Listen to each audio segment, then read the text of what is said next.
Afternoon.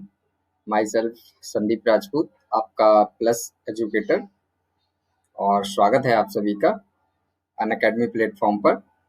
आज हम discuss करेंगे जहां हमने पिछले सेशन को छोड़ा था उसी से आगे चलेंगे, और आज हमारा साइंस का है 6वां सेशन। इससे पहले 5 सेशन हो चुके हैं इम्पोर्टेंट जो टॉपिक्स हैं साइंस के, और ये 6वां सेशन है। तो अभी तक जिन्होंने एक भी सेशन नहीं देखे हैं वो from first to 5th session attend कर सकते हैं, देख सकते हैं, और आज 6वें सेशन में जुड़ें और इसको देखते हैं कि क्यों हमारे लिए first before starting the session कुछ हम बात करेंगे कि साइंस आपके लिए इम्पोर्टेंट क्यों है। एग्जाम के प्रीव्यू से, एग्जाम के प्रोस्पेक्ट से साइंस बहुत ही ज़्यादा एक इम्पॉर्टेंट टॉपिक होता है आपका, क्योंकि इससे लगभग 25 क्वेश्चन आपके नॉर्मली आ जाते हैं, 25 क्वेश्चंस। ओके, और इन 25 क्वेश्चंस में, चाहे वो मैं बात कर रहा हूँ पीसीएस की, पीसीएस में लगभग इतने क्वेश्चन आपको देखने को मिलेंगे। और अगर हम और भी एग्जाम देखें तो जिस हिसाब से जीएस के क्वेश्चन आते हैं उसमें मेजर पोर्शन रहता है। कोई भी एग्जाम लें, नॉर्मली आपको 15 से 20 क्वेश्चन साइंस के मिल ही जाएंगे, क्योंकि ये काफ़ी ब्रॉड टॉपिक है। तो आपको लीड करने के लिए किसी एग्जाम में अगर आप बेहतर तरीके से ये 25 क्वेश्चंस में आउट ऑफ 25, 23, 22 कर लेते हैं तो आपके लिए बहुत ही बेनिफिशियल होता है। अभी इतने सारे क्वेश्चन क्यों आते हैं? क्योंकि साइंस अपने आप में काफ़ी ब्रॉड है आपका सब्जेक्ट। इसमें फिजिक्स से क्वेश्चन इंक्लूड होते हैं, केमिस्ट्री से इंक्लूड होते हैं, रेस्ट बायोलॉजी से इंक्लूड होते हैं। इसके अलावा एक का आपका पार्ट है टेक्नोलॉजी, इसके क्वेश्चन भी इसी में रिलेटेड हैं, इसी में आते हैं। आपके टेक्नोलॉजी में डिफरेंट फिर आपके पोर्शन है, आप जिसमें बात करते हैं बायोटेक्नोलॉजी की, स्पेस टेक्नोलॉजी की, डिफेंस टेक्नोलॉजी की, और भी रोबोटिक्स वगैरह, सारा इसी के अंदर आता है। नैनो टेक्नोलॉजी, जो भी नए चीज़ें इंक्लूड हुई हैं आपकी जनरल लाइफ में प्रयोग होने वाली साइंस, किस तरीके के क्वेश्चन बनते हैं जो जनरल लाइफ में प्रयोग होती है। तो ये अपने आप में काफ़ी इम्पोर्टेंट टॉपिक है। आपने अगर नहीं देखा है अभी तो इससे पुराने भी लेक्चर देखें, और आज हम 6वें सेशन में कंटिन्यू करेंगे इसका 6वां सेशन।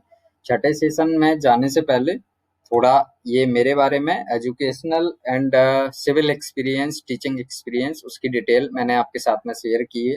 मैं आपका बीटेक और एमबीए बाय एकेडमिक, 10 years का professional experience in different MNCs. Like last time I have in VIL as a area manager. Then along with it, these 10 years, I have also given coaching to offline coaching to civil aspirants part time, और इसमें काफ़ी सारे लोग अभी selected भी हैं civil services में। और ये मेरा खुद का सिविल एक्सपीरियंस 2012 और 14 में UPSC mains, multiple time UPSC mains from 2013 to 2017, also given 3 phases, 3 time interview in these years. और आरओ मेंस मैंने 2014 और 17 का लिखा है। साथ में जब लोक सेवा आयोग करवाता था यूपी लोअर पीसीएस के नाम पर 2013 और 15 में मैंने इसमें इंटरव्यू दिया है, जो अब यूपी ट्रिपल एससी कंडक्ट कराता है। ओके, ये मेरे बारे में था कुछ। और ये कोर्स बेसिकली कोर्स या discussion on science, important discussion on science किन लोगों के लिए फ़ायदेमंद है? तो कोई भी जिसमें प्रीलिम्स में आपका साइंस आता है उनके लिए बहुत ही ज़्यादा इम्पोर्टेंट कोर्स है। जैसे अभी आपका बीईओ सबसे पहले पेपर होना है 16 अगस्त को, then review officer paper, then PCS pre का पेपर। ये सारे के लिए तो मेजर पोर्शन है जो साइंस का आता है आपका। इसमें आप कवर करेंगे लगभग हर एक एग्जाम में 20 से 22 या 25 क्वेश्चन रहते हैं, तो ये आपके मैं कंप्लीट कराऊंगा। और ये जो लोग यूपी ट्रिपल एससी भी दे रहे हैं उनके लिए भी ये उतना ही बेनिफिशियल है, बिकॉज मैंने क्वेश्चंस का जो लेवल रखा है वो मॉडरेट है, बहुत ज़्यादा इजी भी नहीं है, बहुत ज़्यादा टफ भी नहीं है। और यूपी ट्रिपल एससी में डायरेक्ट पूछ लेते हैं क्वेश्चन आपसे, तो वो आपके लिए जब मैं एक्सप्लेन करूँगा, कोई भी क्वेश्चन होगा उसके हम सारे एस्पेक्ट्स को छानबीन करेंगे, बताऊंगा मैं उसमें आने वाले एक्सपेक्टेड क्वेश्चन क्या बन सकते हैं और क्या मैं उसमें से किसी क्वेश्चन का आंसर के अलावा क्या और मैं बता सकता हूँ आपको, ये सारी चर्चाएं करेंगे। ओके, तो अब आगे सेशन को स्टार्ट करने से पहले आप एक और चीज देखें कि अगर आप अभी तक प्लस में नहीं है तो आपको प्लस क्यों लेना चाहिए, क्यों सब्सक्राइब करना चाहिए प्लस को, और अनअकैडमी आपका बेस्ट ऑनलाइन प्लेटफॉर्म क्यों है, इसके बारे में हम थोड़ा सा बात करेंगे, फिर अपने सेशन को आगे बढ़ाएंगे। तो मैं अगर बात करूं आपका इसको मेजर पॉइंट पे हम अगर डिफरेंशिएट करें एक ऑफलाइन कोचिंग इंस्टीट्यूट और एक ऑनलाइन में, तो क्या आपको ऑनलाइन में कितना क्या किस तरीके से बेनिफिट हो रहा है कंपेयर टू ऑफलाइन। देखो, आप सबसे पहले किसी भी कोचिंग इंस्टीट्यूट को ज्वाइन करते हो पीसीएस के लिए, अगर आपने ज्वाइन किया तो नॉर्मली उनका फैकल्टी जो रहती है 4 से 5 टीचर का रहता है। ओके, यहाँ पर आपको किसी भी कैटेगरी को आप चूज करेंगे 40 प्लस एजुकेटर रहेंगे आपके उस कैटेगरी के लिए। जैसे मैं बात करूं यूपीपीएससी कैटेगरी की, तो यहाँ पर कम से कम आपके 45 टीचर हैं जो आपको पढ़ाते हैं, कंप्लीट कोर्स देते हैं किसी भी टॉपिक पर, और ये आपका जस्ट 10 टाइम्स ग्रेटर है compare to offline coaching institute. अगर मैं बात करूं फी स्ट्रक्चर की, तो कोई ऑफलाइन कोचिंग इंस्टीट्यूट आप कोई भी ज्वाइन करते हैं, नॉर्मली फी यहाँ 50 से 60 हजार रुपए आपका एक साल का चार्ज करते हैं। बट अगर आप अनअकैडमी ज्वाइन करेंगे तो ये 12 मंथ की फीस है सिर्फ 7,000, 12 मंथ्स की। तो ये जस्ट, और 7,000 भी आपको पे नहीं करना होता है। आप उसके लिए अगर यूज करेंगे रेफरल कोड जो मेरा यहाँ पर मेंशन है संदीप राजपूत, तो आपको 10% डिस्काउंट मिलेगा और आपका ये कोर्स हो जाएगा सिर्फ 6300। यानी कि फी स्ट्रक्चर में ये 10%, 10 टाइम्स लो है, कम है। आप फैकल्टी के मामले में 10 गुना बेहतर बड़ा, और 4-5 टीचर की जगह 40-45 टीचर, और फीस में 50-60 हजार आपको पे नहीं करना है, सिर्फ 6300 रुपये पे करना है 12 मंथ के लिए। और किसी और अच्छे कोचिंग इंस्टीट्यूट में जाएंगे तो यही फीस 90 से 1.5 लाख रुपए तक चार्ज होती है आपकी। यहाँ आप सिर्फ 6300 रुपये में 40 से 45 टीचरों से पढ़ सकते हैं।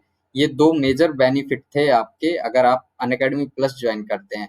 अलॉन्ग विद दैट कुछ और चीजें भी आपको मिलती हैं जो आपके ऑफलाइन कोचिंग इंस्टीट्यूट में नहीं मिलेगी। जैसे आप अगर लेट ज्वाइन कर रहे हैं या आप किसी लाइव क्लास के समय मिस कर देते हैं समय, तो आप वीडियो लेक्चर और पीडीएफ बाद में डाउनलोड कर सकते हैं। यानी कि कोई भी अभी कोर्स चल रहा है और आपने मिस कर दिया है तो आप बाद में उसको देख सकते हैं, पीडीएफ डाउनलोड कर सकते हैं। और ये कोर्स सिर्फ प्रीलिम्स के लिए नहीं है, एक्चुअली अभी हम जो आपको दिखा रहे हैं अनअकैडमी पर 2 टाइप के कोर्स चलते हैं आपके, एक स्पेशल और एक प्लस। स्पेशल एक फ्री क्लास है, एक डेमो क्लास है जिसे आप कोई भी देख सकता है, बट प्लस के लिए आपको पे करना होता है। और किसी भी तरह का पैकेज ले सकते हैं आप, 1 मंथ का, 3 मंथ का, 6 मंथ का, 12 मंथ का, या 24 मंथ का, उसी हिसाब से आपका फी चार्ज है। बट हर एक में अगर आप रेफरल कोड यूज करेंगे संदीप राजपूत तो आपको मिलेगा 10% ऑफ। एक और इम्पॉर्टेंट चीज की ऐसा बिल्कुल भी नहीं है कि अगर आप मेरा रेफरल कोड यूज करेंगे तो सिर्फ आप मुझसे पढ़ पाएंगे, आप सारे 45 एजुकेटर हैं सभी को एक्सेस कर पाएंगे। वन मोर और इम्पॉर्टेंट थिंग कि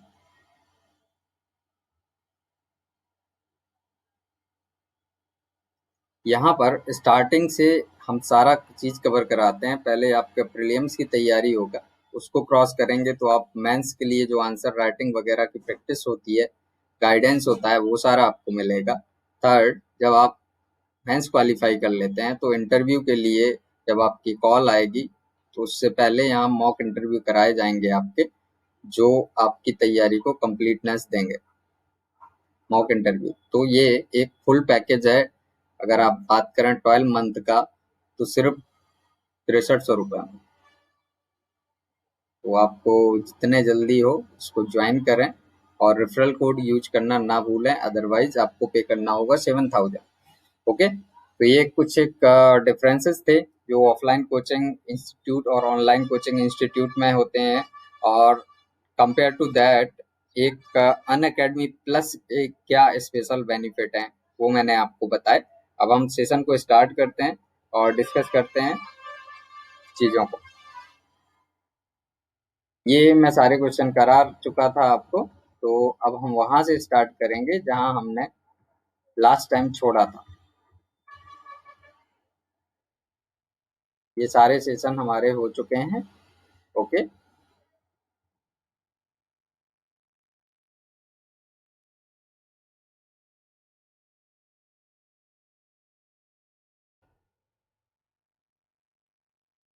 अब हम बात करेंगे यहाँ से। ये हमारा पहला क्वेश्चन है आज के सेशन का। प्रिज्म पर सफेद प्रकाश गिरने के कारण विकिरण की प्रक्रिया स्पेक्ट्रम बनाती है। सबसे छोटी तरंग दैर्ध्य वाली प्रकाश की किरण, फिर उन्होंने पूछा है, refracts the most, does not change the path, refracts the least, it is reflected by the side of the prism। Prism के किनारों पर परावर्तित होती है, सबसे कम अपवर्तित होती है, अपना मार्ग नहीं बदलता, सबसे अधिक अपवर्तित होती है। तो इसका देखो करेक्ट आंसर तो है आपका पहला, रिफ्रैक्ट द मोस्ट। आपने देखा होगा इस तरीके का प्रिज्म है अगर, और कोई किरण आपतित होती है तो ये 7 रंग के जो आपके प्रकाश है उसमें कन्वर्ट हो जाता है। और आपका पहले आपको पता होना चाहिए कि इसका स्पेक्ट्रम कौन कौन से कलरों से मिलके बनता है। तो ये विबग्योर होता है, इस पे हम मल्टीपल टाइम अभी चर्चा कर चुके हैं सेशन में। तो आपका जो तरंग दैर्ध्य होती है वो बढ़ती है वायलेट टू रेड, ठीक है। मैंने बताया था एनर्जी बढ़ती है red to violet. Frequency change जो होता है वो होता है आपका रेड टू वायलेट, ठीक है। ये मैंने आपको बताया था, और आपको अगर मैं चित्र दिखाऊं तो आपको क्लियरली समझ में आएगा कि कौन सी सबसे अधिक अपवर्तित होती है। Let me see the picture. ये देखिए, सबसे ज्यादा अपवर्तित होने वाली किरण कौन सी है, का कलर कौन सा है, वायलेट। वायलेट आपका सबसे अधिक अपवर्तित होती है अपने मार्क से, देन सबसे कम रेड, ठीक है। ओके,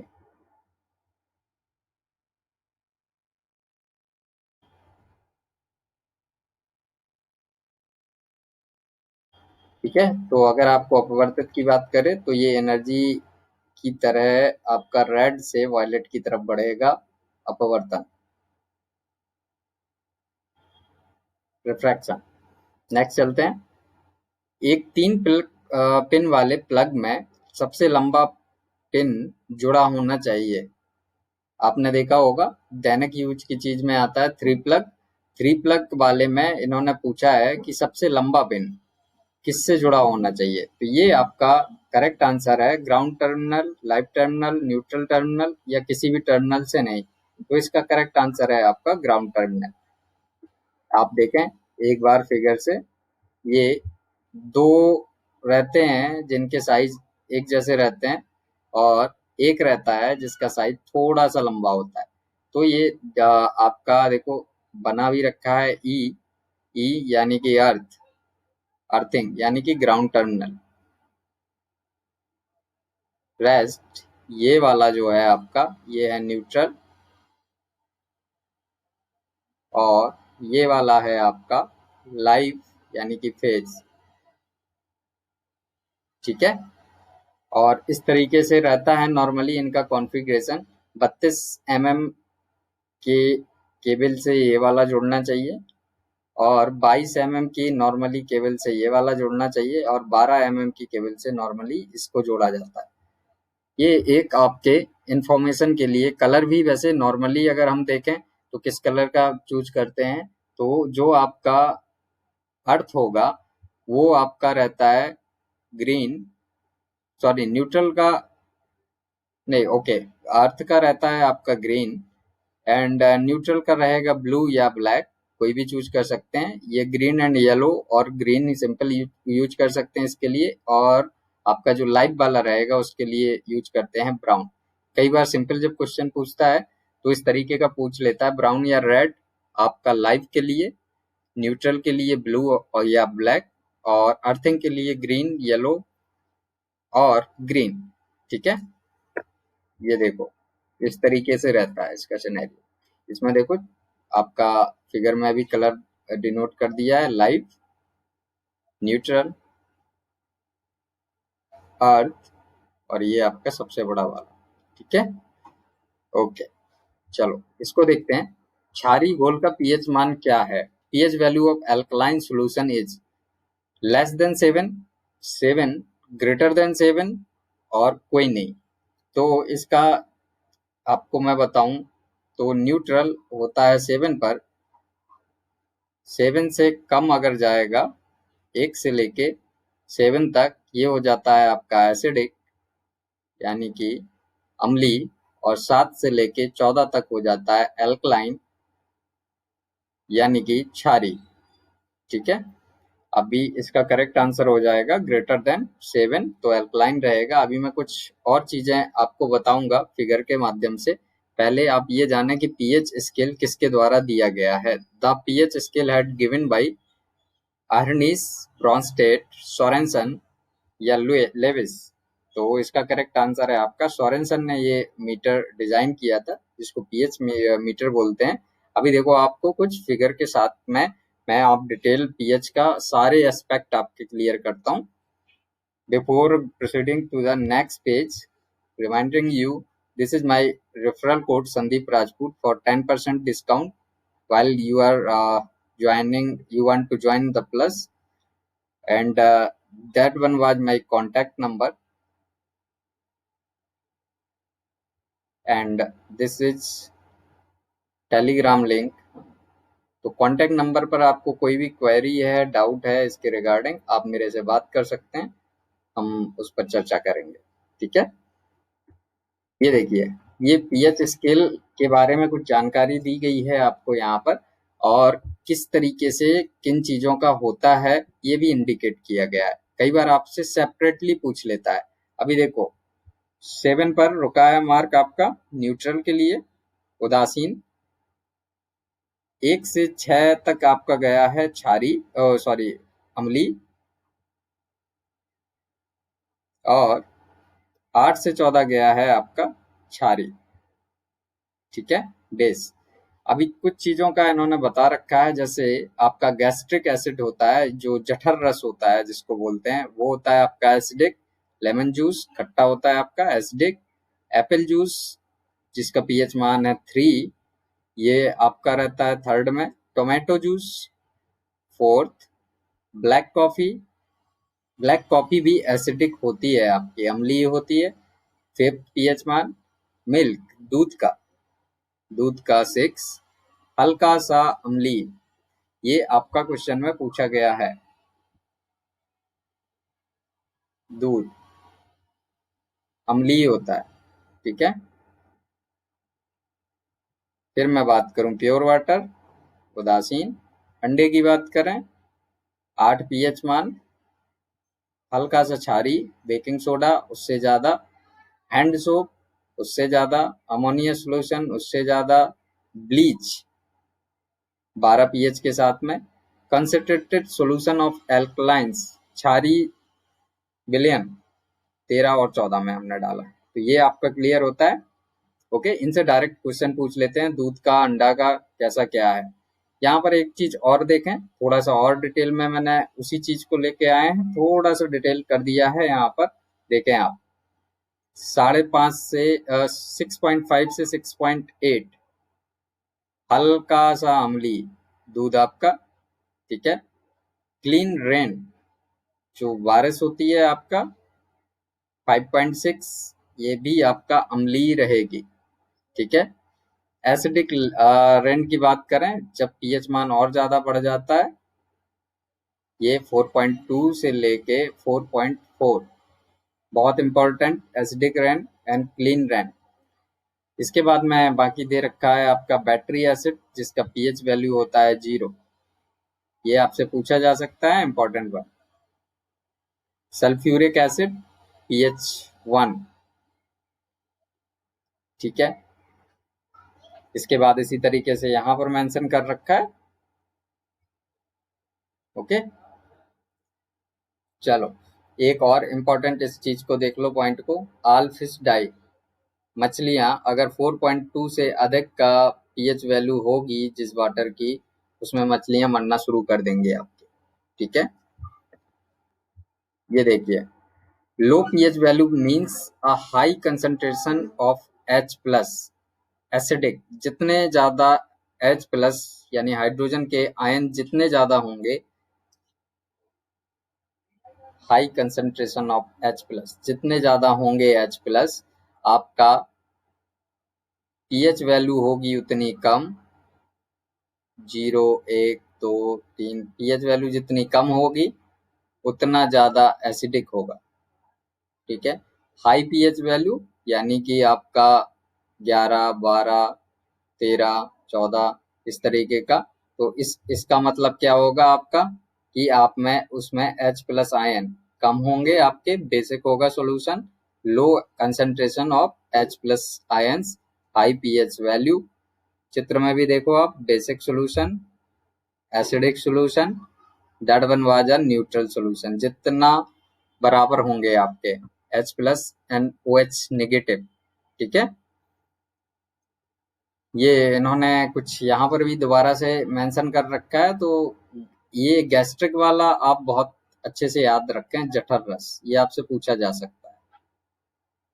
देन इसका भी आप याद रख सकते हैं, मिल्क का और यूरिन, कि ये दोनों जो आपके आते हैं एसिडिक में ही आते हैं। इसके बाद में ह्यूमन ब्लड, ये आपका, और सी वाटर, ये आपका बेसिक में आ जाते हैं हल्का सा क्षारी, ठीक है। ओके चलो इसको देखो एक बार और। What does a pH value means? The relationship between pH and H plus is sometime called seesaw, as one goes up the other goes down. बोला था ना मैंने कि अगर H प्लस की जितनी ज्यादा कंसंट्रेशन होगा, ठीक है, पीएच वैल्यू उतनी, H प्लस जितना अधिक, पीएच वैल्यू उतनी कम। मतलब ज्यादा H+1 मतलब ज्यादा एसिडिक, तो आपकी पीएच वैल्यू उतनी ही कम हो जाएगी, ठीक है। अभी देखो, a pH change of 1 means changes by 10 times. कहने का है अगर पीएच की वैल्यू 1 पॉइंट से कम होती है, मतलब 1 पॉइंट से चेंज होती है, तो मान लो आपका पीएच वैल्यू है 2, ठीक है, और उसके बाद में इसकी चेंज हो जाती है 1 पीएच वैल्यू, तो जो H प्लस की कंडीशन होगी, अगर यहाँ पर 20 है तो ये आगे जाके हो जाएंगे 200, 10 टाइम्स। 10 टाइम्स का मतलब, ठीक है, सिंपल सा। अगर नेक्स्ट की अगर मैं बात करूं कि अगर इसकी पीएच वैल्यू आपकी 3 है और किसी की पीएच वैल्यू 5 है, तो 3 में अगर आपका 10 है तो 5 में आपका हो जाएगा 1000, ओके। सॉरी उल्टा, 5 में आपका 10 है अगर, तो 3 में जब आप जाएंगे तो ये हो जाएगा 1000 H प्लस, ठीक है। ये देखो एक इन्होंने मेंशन कर रखा है पीएच वैल्यू और H प्लस। अगर पीएच वैल्यू 0 है, मान लो H+1 है, तो 1 में हो जाएगा 1/10, फिर 1/100, फिर 1/, इस तरीके से चेंज, मतलब 10 टाइम्स में चेंजेस आते हैं, ओके। होप कि आपका ये पीएच वाला एकदम क्लियर हो गई होंगी चीजें। एक चीज और देखें, 25 डिग्री सेंटीग्रेड पर पानी का पीएच 7 होता है। जब इसे 100 डिग्री सेंटीग्रेड तक गर्म किया जाता है तो पानी के पीएच में वृद्धि होती है, कमी होती है, रिमेन्स सेम। 50 डिग्री सेंटीग्रेड तक घट जाता है, फिर बढ़ जाता है। तो देखो, कभी भी पीएच आप बढ़ाएंगे, पीएच बढ़ाएंगे बोल रहा हूँ, टेम्परेचर कभी भी आप इंक्रीज करेंगे तो वृद्धि होती है पीएच के मान में। मतलब, लेकिन इसका मतलब ये नहीं होता कि पीएच वैल्यू बढ़ जाती है। इसका मतलब ये होता है कि उसमें कंसंट्रेशन जो H+ आयंस का है वो बढ़ जाएगा। ओके, उसको देखें। हाइड्रोक्लोरिक एसिड के को hydrochloric acid is also known as gallic acid, picric acid, muriatic acid और क्लोरिक एसिड। तो हाइड्रोक्लोरिक एसिड का दूसरा नाम है म्यूरेटिक एसिड। नेक्स्ट देखें, प्रकृति में जल का शुद्धतम रूप है rain water, lake water, river water या सी वाटर। इसका करेक्ट आंसर होगा आपका वर्षा का जल। वर्षा का जल ही प्रकृति में जल का शुद्धतम रूप है।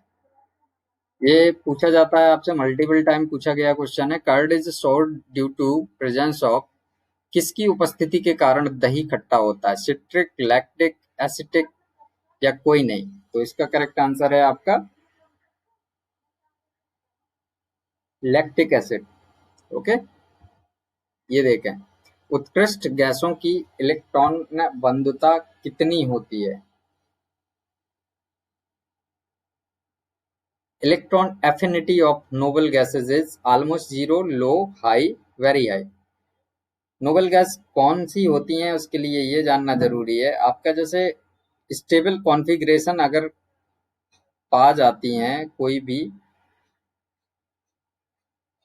सेल्स हैं, ये स्टेबल कॉन्फ़िगरेशन क्या है? जैसे हम बात करें 2 8 2 2 8 2 8 8 2 8 8 18, इस तरीके का कॉन्फ़िगरेशन जो है वो स्टेबल में आता है। अब जैसे हम ऑर्गन की बात करें तो ऑर्गन का ये है आपका, तो 2 में चलता है,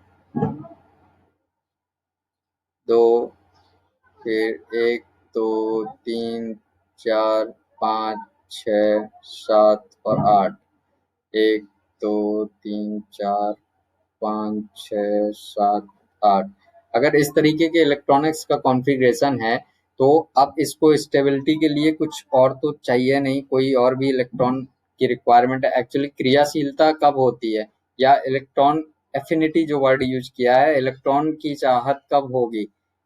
कोई भी धातु अधातु तभी क्रिया करने के लिए उत्सुक होती हैं जब वो स्टेबल कॉन्फ़िगरेशन पाना चाहती हैं। अगर वो ऑलरेडी स्टेबल कॉन्फ़िगरेशन में है तो वो उतनी ही अक्रियाशील होगी। इसीलिए इनको नोबल गैस या उत्कृष्ट गैस भी बोला जाता है। ये अक्रिय होती हैं क्योंकि इनका कॉन्फ़िगरेशन एकदम स्टेबल होता है। ठीक है, स्टेबल कॉन्फ़िगरेशन, तो इनकी जो इलेक्ट्रॉनिक बंधुता होगी वो होगी लगभग 0। एक और देखते हैं question. In the following 4 elements the ionization potential of which one is the highest?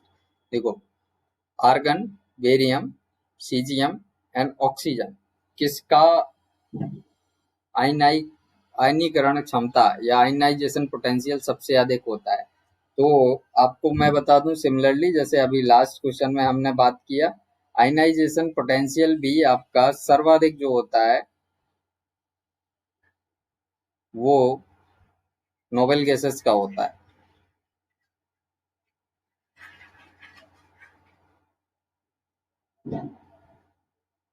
क्योंकि इनका कॉन्फ़िगरेशन एकदम ओके रहता है, स्टेबल रहता है। तो ये ऑर्गन इसमें आपका करेक्ट आंसर होगा। सीजियम का सबसे कम होता है,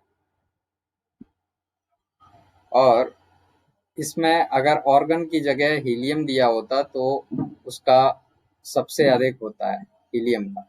हीलियम भी आपको पता है नॉर्मल गैस है, नोबल गैस है, तो हीलियम का सर्वाधिक होता है, लेकिन हीलियम ऑप्शन में दिया नहीं तो आर्गन का हुआ। हालांकि जब हम एक आपने पेरियोडिक टेबल पढ़ा होगा, तो पेरियोडिक टेबल में जब हम एक पीरियड के अलोंग बढ़ते हैं यहाँ से लेके यहाँ तक जब जाते हैं रो में, रो कह लें आप इसे, ठीक है, एक रो में पीरियड के अलॉन्ग जब बढ़ते हैं तो ये बढ़ता है आपका आयनाइजेशन पोटेंशियल।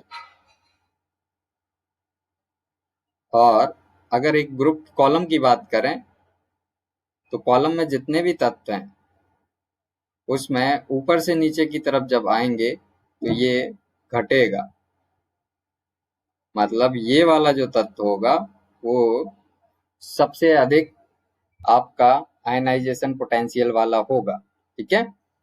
तो ओके, तो किसी अगर कॉलम की बात आए तो ऊपर से नीचे जाने पर घटेगा, और अगर किसी पीरियड की बात आए तो लेफ्ट से राइट जाने पर बढ़ेगा।